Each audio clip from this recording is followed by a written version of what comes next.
Hey everybody, I'm back. This is gonna be a transformation reading. Three separate ones. Whoever it might resonate with. I did pull a few letters. Letters that came out was LNC and two Y's. Kind of what I got out of that. When I put them together, I'm sorry. I got look and see why. Why coming out twice is like questions asking why, possibly, could have other meanings as well. The overall angel number was 811, catalyst for spiritual growth and development, spiritual journey, higher levels of consciousness.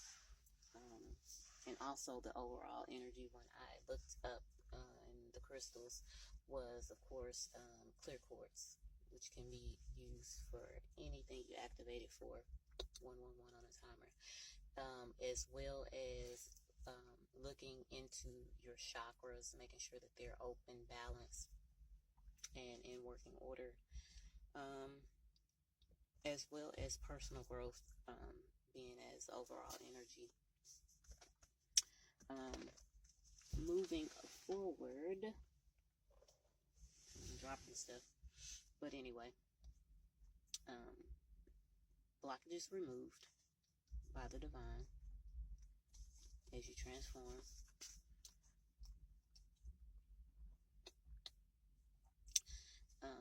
Maybe someone has been around a lot of toxic ways to try to poison your heart. They had no limits or nothing to lose at the time. Fated events and unforeseen events. A joyful life. A raw energy, a Queen of Cups. So that could be Scorpio, Pisces, a Cancer.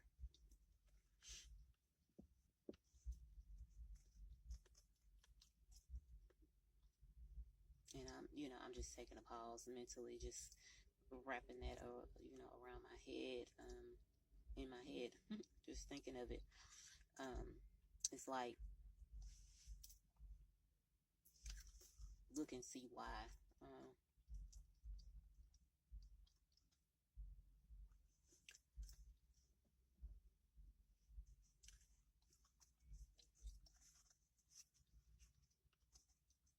Being a Queen of Cups, meaning you do everything with, your heart. Sometimes you have that ability to overgive to other people. Overgive.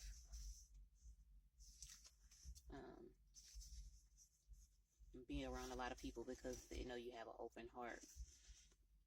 But don't just have your heart open, and definitely don't allow your heart and heart chakra to be poisoned by those toxic ways and habits. Because in order for you to transform, you're going to need to be in balance. And having your heart in balance is a good thing, because you're going to know where to give, what to give, who to give to, and how to be able to show love. And when it boils down to it, you're going to have to be able to show yourself love. If you want to have any personal growth in your life, you will have to know how to show yourself some love, and know when to stop, know when to give, know what's for you to do and what's not a part of something that you need to be doing.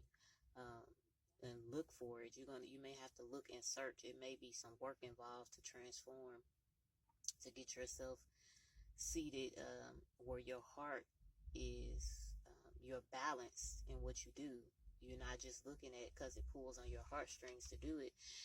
There's a lot of things in life that pull on people's heartstrings. We can look at the world. There's a lot of things that people see every day, and it doesn't pull on their heartstrings at all. They could see people hurting and pain. They could see people not having what they need. We could see children being, all types of things have happened. And people, it doesn't pull on their heartstrings to make them do it.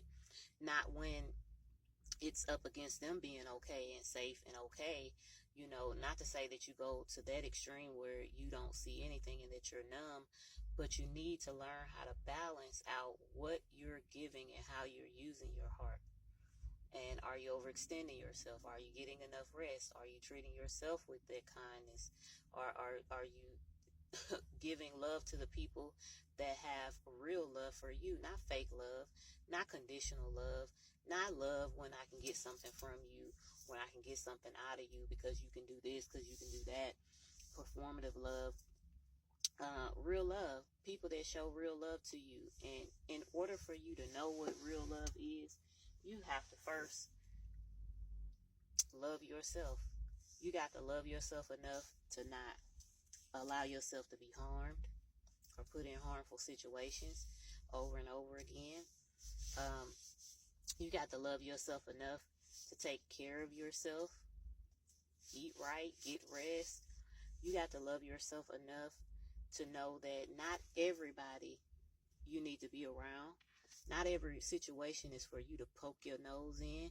You have to understand that you can't get real love from anyone until you first know how to truly love yourself, because you don't know your worth. You don't know that you add value to this world.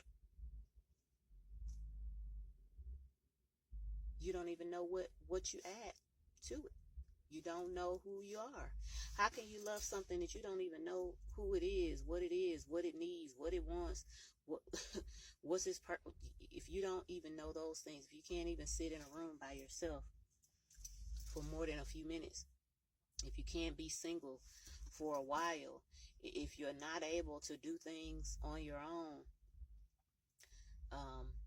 first you got to love yourself, and I guess it's not always an easy thing for people to be able to love themselves. They're distracted by a lot of things in life. They're distracted by a lot of circumstances. They may be distracted by a lot of responsibilities, and then they add on more responsibilities. The one thing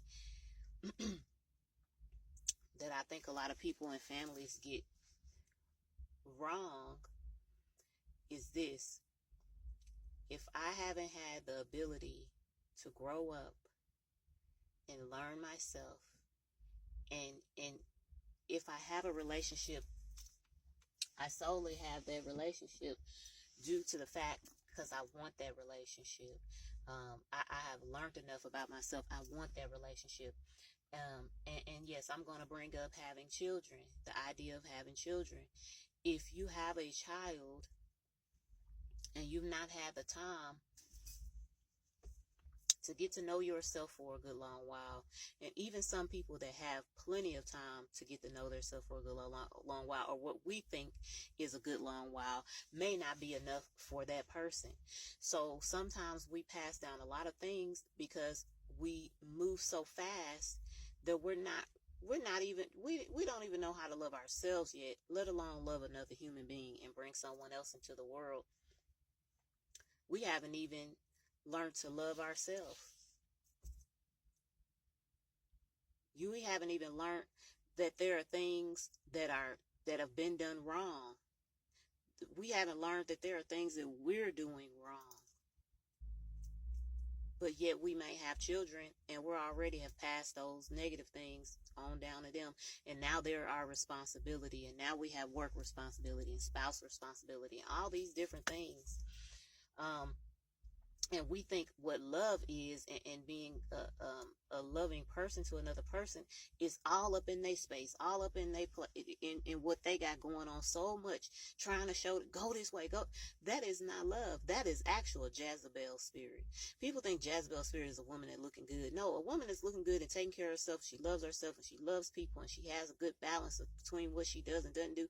That is not a Jezebel spirit. I don't care if she had booty shorts all the way up to the crack of her behind. That is not necessary. That is not a Jezebel spirit. Jezebel spirit is a controlling spirit, a domineering spirit,